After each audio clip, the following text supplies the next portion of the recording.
Hey guys, today we're going to talk a little bit about feeding your snakes. With me is Omicron, who, if any of you guys have been watching some of my older videos, which A, I'm sorry for how terrible they looked, and B, thank you, got stuck in my hair before, but he hasn't been out a whole lot, especially for videos, so we're going to have him out just for, hey, there's a snake in this reptile video. So when we talk about feeding snakes, that basically means that we're mostly talking about rodents when we keep them, commercially in the hobby.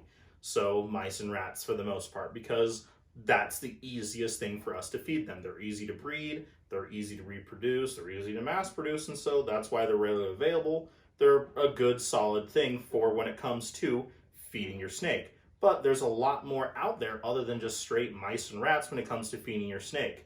And there's a wide variety of things, and a lot of that has to do with kind of what the snake is in general. And yep, there he's just going crazy. So, we're going to start off talking about rodents for the most part, so mice and rats. There's a lot of other choices out there, mostly depending on the type of snake. There are rabbits are the easiest number, kind of, the first one that comes to mind. Generally, when you're thinking of a larger snake, like, a berm or a retic or a very large boa. There's also guinea pigs out there, there's gerbils and things like that. And I know that sounds kind of like weird to say, but that's, kind of a little bit of a thing where we've just kind of arbitrarily decided, and he's going to take my glasses. I'm just going to be a tree for him. He can just do whatever he wants. Yep, there go my glasses. Okay, glasses are coming off. So, it just kind of depends on what you want. There's also African soft-furred rats, sorry. It's just kind of dependent on what you want to feed your snake and things like that. For the most part, ball pythons have kind of taken over things. It's a lot of everybody's first snake, and a good solid meal for ball pythons are rats. They're a really good meal. They're a perfect meal for ball pythons. And so a lot of people kind of get stuck on just feeding rats for every snake that they get, whatever that is. But there's, depending on what snake you have, that may not be the best choice. For instance, there are quite a few snakes that are specifically lizard eaters, like vine snakes and things like that. Or even some corn snakes where that's what they want to eat when they're babies is lizards. And there are feeder lizards out there.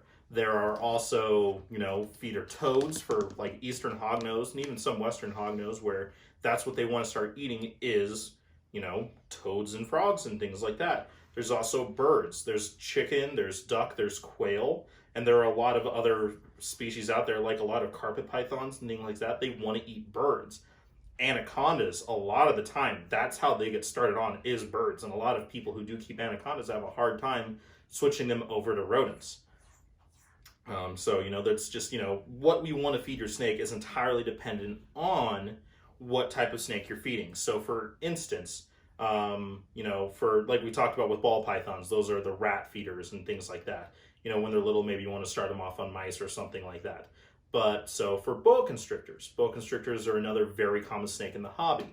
When it comes to boa constrictors, for the first year or so, a lot of boa breeders don't feed them rats because rats are a little bit fattier.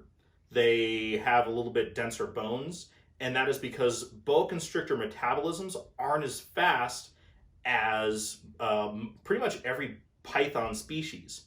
So they take longer to digest, and it takes it's a little bit harder on their system until they're a little bit older, where they have, they've aged up and they can handle that a little bit better, to where a lot of boa breeders will only feed mice until they're at least a year and a half old. And then they'll switch on to appropriately sized mice. And that's just kind of how it goes for that. When, there are a lot of colubrid species like king snakes are more generalist feeders. And so for those animals, you want to actually maybe even feed a variety of foods. So a king snake, they'll eat pretty much anything. There's nothing wrong if the snake in itself will take that. If, you can feed a rat 1 week, and then the next week you can feed a small chick, and the week after that, you could feed it a feeder lizard or a feeder snake or something like that. There's this really cool company out there, Reptiles. It's been around for a while, and they make a wide variety of different type of feeder meal. They're like little link sausages that you can freeze and defrost for different snakes that you can feed for a wide variety of things. For pretty much every other reptile that we keep out there, we always say make sure to vary their diet, and that's really important, which is true.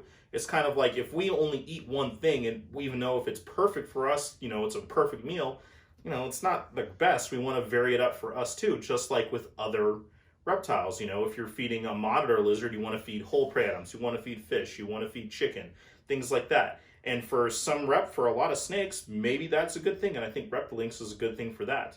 With ball pythons, they have a tendency to hunger strike and, will get fixed on one type of prey item. And, that's fine too. But, if you have a snake species that, like a black-tailed crebo or some of the Drymarchon or a bull snake or a king snake that, can take a wide variety of different foods, then why not do that? We have Brooks king snake to where, he eats small rats for the most part as his staple diet. But when I'm feeding our tegus, I'll give him bits of, chicken or bits of fish, and I'll feed that to that Brooks king snake because he'll take it. There are garter snakes and things like out there that's what they want to eat for the most part is, they just want to eat fish. That being said, there are a few complications when it comes to only feeding fish, but I don't want to get too much into that, but it's still a good idea to vary their diet. So if you do have a garter snake, I would recommend feeding, if you're going to feed fish, change it up and give them a rodent every once in a while, because that can lead to some basically neurological issues down the road. So, but sorry I'm getting a little bit rambly on this one. The point of this video is, what do we feed our snakes? And it's mostly that for a long time, the staple's been mice and rats, as a whole, with a few oddballs here and there, the ones that only refuse to do this one thing. But I think, as our reptile hobby is kind of evolving and pushing forward, there are things that we know now that we didn't necessarily know even 5-10 years ago. So things that were working just fine. There are snakes that have only eaten rats their entire lives, and they're over 30 years old. And there's nothing wrong with that. But as we've learned more about snakes in their natural habitat and in the hobby, maybe varying up their diets is a good thing. And that's maybe something that we can try. I know we're trying to do it a little bit too. We even have some snakes here that only want to eat, they only want to eat birds. They've only eaten chicks and ducks. And we've tried our best to switch them over to rodents, but they refuse to. But, we have some other snakes, usually colubrids, to be honest, and probably carpet pythons that would take different things. And maybe we can try Reptilinks out and stuff like that. So for any of you that have a snake, or you're thinking you want to maybe take the next forward into your reptile keeping, maybe that's something that you can do is, you've done your research on the snake, you're doing stuff with the habitat, maybe let's start changing up their diet and see if that's beneficial for them as well to make their lives more enrichful, more meaningful, and happier lives.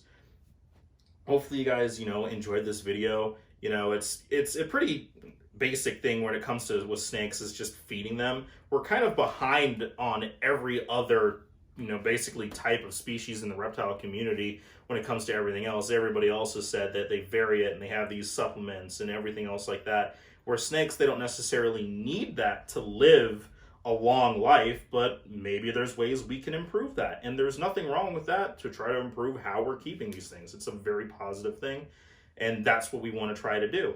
So hopefully you guys can take away something from this video, or any of the ones that I'm putting out, hopefully in general. And, you can take that with your own ideas of how you want to take care of your reptile.